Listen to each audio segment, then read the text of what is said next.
Arkadaşlar selamünaleyküm. HP ProBook 4520S bilgisayarımız.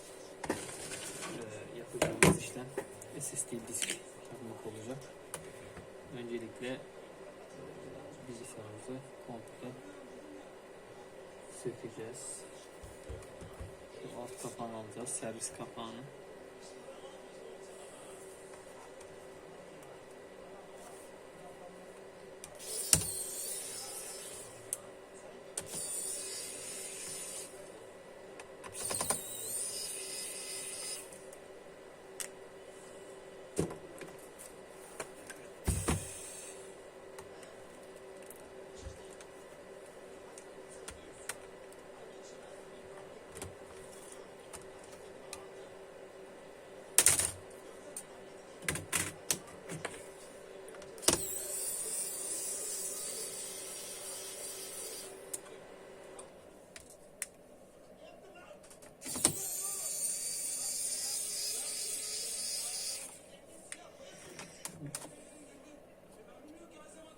Evet, buranın tırnağı kırık. Şuralarda tırnağı kırık.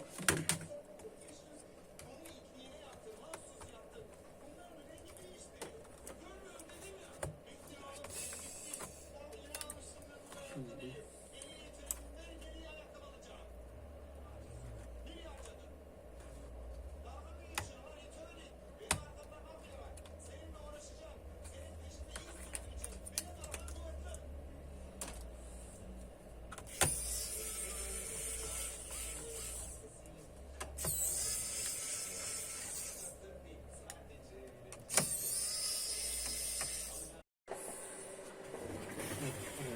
arkadaşlar telefonum çaldı.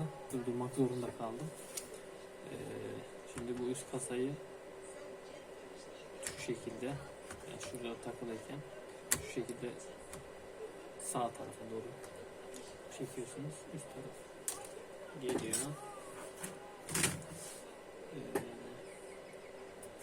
Açmışken aslında termal temizlik yapılsa güzel olur ama müşterimiz istemedi.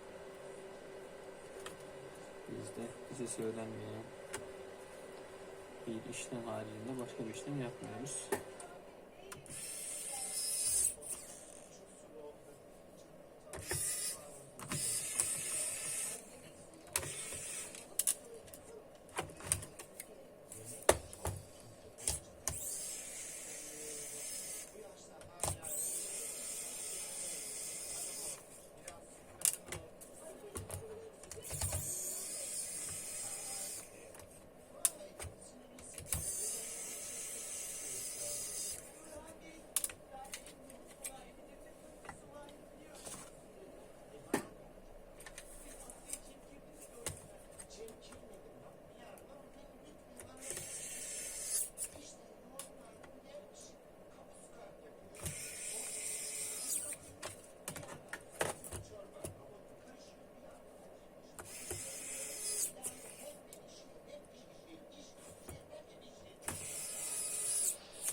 Şöyle oturtuyoruz.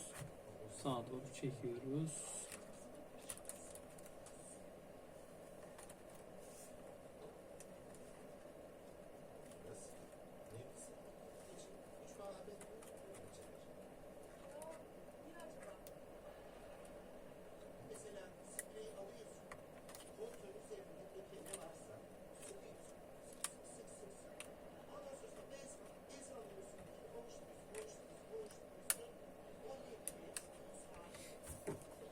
Arkadaşlar diskimizi bu şekilde takıyoruz. Termal bakımı da direkt şu kapağı söküp termal bakımı da yapabilirsiniz.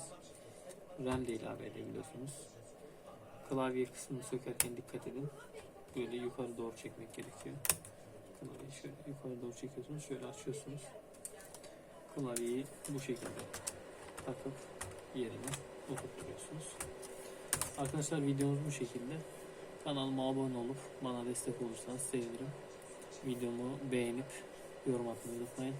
Kendinize iyi bakın. Görüşmek üzere.